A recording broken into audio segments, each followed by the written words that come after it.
Welcome to our YouTube channel. Hopefully you are subscribed. If you're not subscribed, you got to smash that like button. Is that what y'all say? Yes. Smash that like button. I get the question quite frequently from students, one of the most popular questions, and from teachers actually, especially from other schools. What cameras do we use, or what camera do we use in EVTV is the most popular question. The problem with that question is what? How many, do we use a camera? We don't use a camera, we use multiple cameras for certain things. That is correct. And basically we have different cameras in our toolbox for different things that we're actually doing. So the big cameras that we use are going to be the UX90s, and those are Panasonic's. We've had those for quite a few years. The reason that I like the UX90 for doing the anchoring in the room in the studio is because it has lots of separate dials, and Bree's filming this right now. She'll come in, and these dials are all manual, so it's easy for us to grab focus, zoom, exposure, all of that. And these cameras have really, really good dynamic range. Where their shortcomings is they're very large and very heavy. Yes, most definitely. And also for like zooming wise, you got to really do it slow. Because if you press on it fast, it's going to go straight through. It's going to take a minute. Right. So these cameras, they definitely have a learning curve. They take beautiful images, and any of you who have watched our shows know that the cameras look really good, but they're not perfect for everything. So that's not the type of thing you want to take off the stand and walk down the hall with. Yes, you do not. So the next camera in our arsenal, the one that you see the most on EVTV, in fact, the one that's filming what you're watching right now, would be our workhorse camera, and that's going to be the XA11. This is a workhorse because it kind of does it all. It has very good zoom. It's also got a nice wide angle on it as well. This is the camera that Bree actually has in her hands right now. We have several of them. It's the XA11.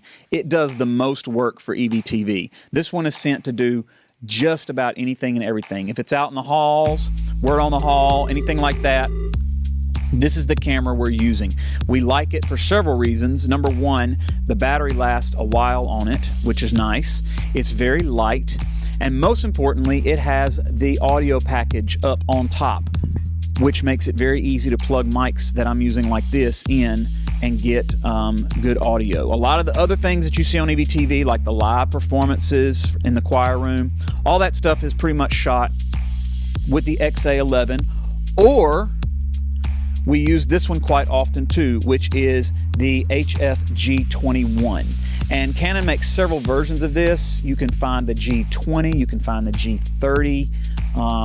The G21 is just the actual iteration of the camera that we have in here.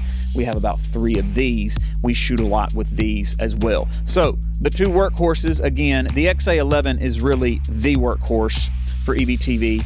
We also use the G21 quite a bit. A newer camera that we've been using in EVTV is this one right here, the XA50. Quite honestly, the XA50 will probably end up being the camera that we one day replace the UX90 with. The XA50 will do pretty much everything the UX90 will do. The UX90 has a few features that make it easier to grab some of those settings like we mentioned earlier. But the XA50 is a workhorse of a camera. You'll notice that this one actually has a microphone mounted on top. That's because we filmed that EV show with this camera. In fact, we set up this mic package on it and we left it exactly the way it is, sitting in the closet with that EV show on it. In fact, it doesn't have an SD card in it, but the SD card that sat in it for the longest had all of the clips from that EV show. We filmed that entire episode with just this camera and this microphone, and it sounded and looked fantastic. You did. Like, the sound quality was very much good. Mostly, we would have to use the mic, connect the mics to it, and it would be like a little wonky depending on if it's working or not. But with that mic right there, it actually picked up a lot.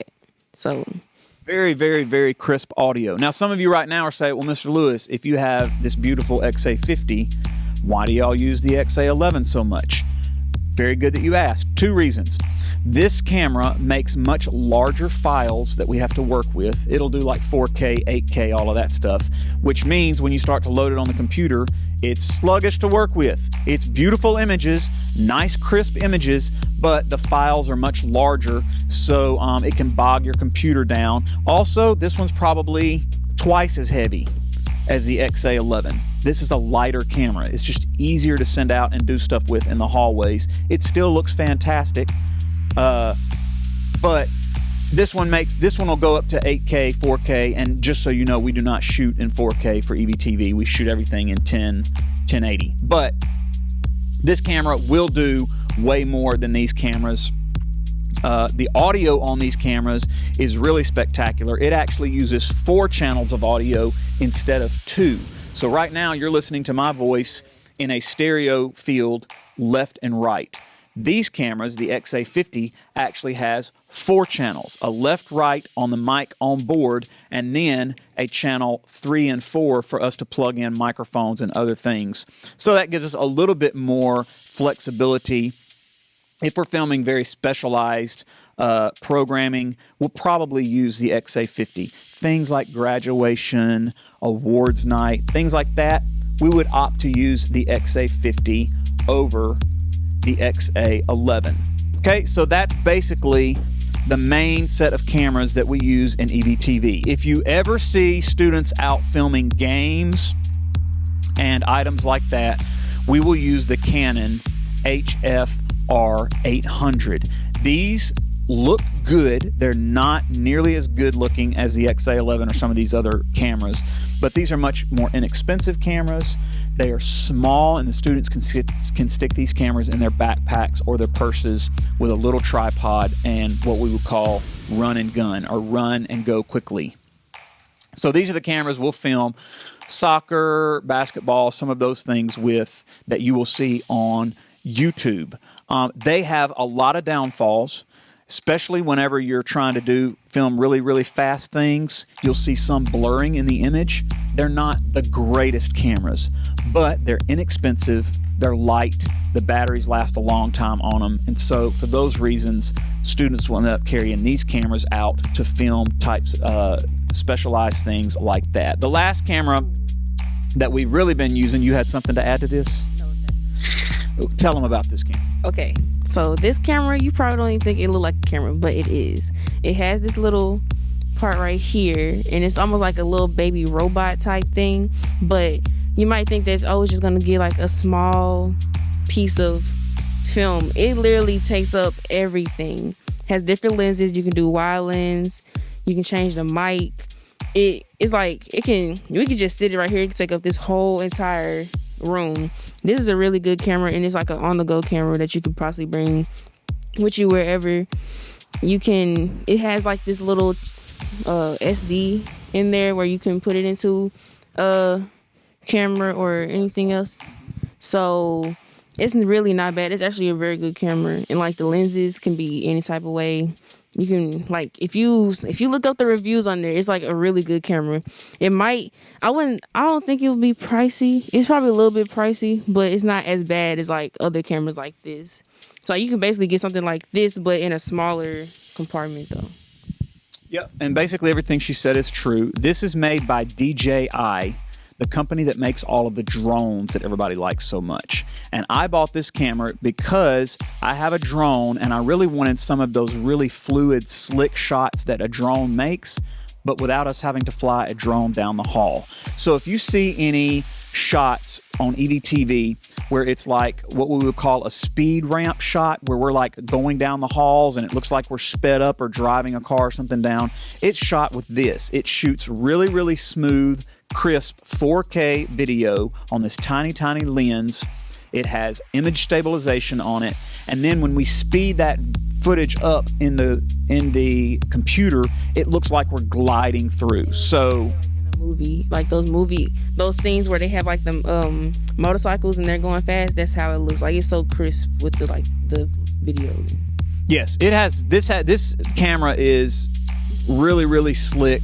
It has a lot of technology built into it. Again, it's the DJI OSMO. So if you're trying to figure out what camera is that, Mr. Lewis, it's called the OSMO. It actually has facial tracking in it. You can come up close. You can remove this cover, and it has a connector, and you can actually connect this to your iPhone or your Android phone and control a lot of the features from it from your iPhone. It does have a little screen on it, which will boot it up so you can actually see what's being filmed. Right now you see a selfie of Bree while she's filming. But again, the OSMO, it's really, really cool. It has downfalls just like every other camera, because again, you're watching this, why wouldn't you just buy that camera and not buy any of the others? It does not have zoom, so you can't zoom with this camera. It's going to be a more wide shot. Malika said it has different lenses. That's true. You can pop different lenses on it, but once you make one of those decisions with what lens you're going to pop on, you're stuck for the shot. It's not like you can take the lens off. You certainly wouldn't go film a football game with this, because you wouldn't be able to like zoom in on the ball and then zoom back out or something like that. It's a specialized camera to get some of those really beautiful landscape shots or intro shots that you're going to get ahead of the show. Yeah, so like you said, it's not for like everything, but depending on what lens you choose, they're all going to look different. So it's not going to be like how these, when you put a different lens, it will look the same but more clear. These will it'll actually change like the whole format of how it looks. And also it also comes with like a mic port as well, so like you can put it on you for it to hear better, which it takes up good audio as well. So I really like that one. Yep. Last but not least, everybody always asks me about DSLR cameras, because DSLRs and mirrorless cameras are very popular for doing video. A lot of schools use these for video. I will say this, for a cinematic look, if I'm shooting something, I love the look of a DSLR. However, we don't use them in here because we're not filming cinematic stuff in here. We're trying to get news shows done, and we're trying to get them done very, very fast. You see YouTubers and stuff and people that swear by the look of a DSLR camera online. They're not lying. They look fantastic. What they're not telling you is you have to color grade it. You have to normally take those raw files and render them, which can take hours to render them. When you're actually shooting somebody, you have to make sure you keep your focus and stuff in, because they don't have automatic focus. The XA90 or the UX90, the XA50s, the XA11s, they all have automatic focus. We're not sitting here worried about trying to get things into focus. It just works. They work fast. This does not work fast. Wonderful results in the end, but it's not something that we're going to use day in, day out. So Malika will tell you she's never seen me pick this camera up and video anything in this room. We don't use it. We have used this for photography in the past, but what do I tend to use for photography these days? For photography, I would say you probably use mostly your phone. That's right.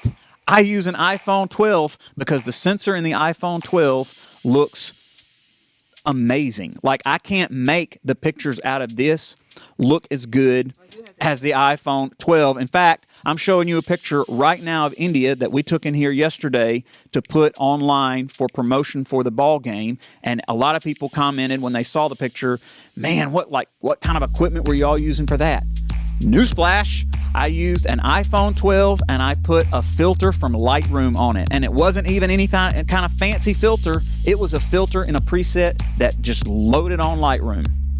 Yeah, like the iPhone 12 really gets it's really good for photos. Like I said, Apple been changing up their game on the camera and how it should look, so it's way better. So if you go by this, if you take a picture with this, most likely you're gonna have to render it, put it in Photoshop and try to really make it more clear and add a lot of stuff just for it to look just like how the 12 looks.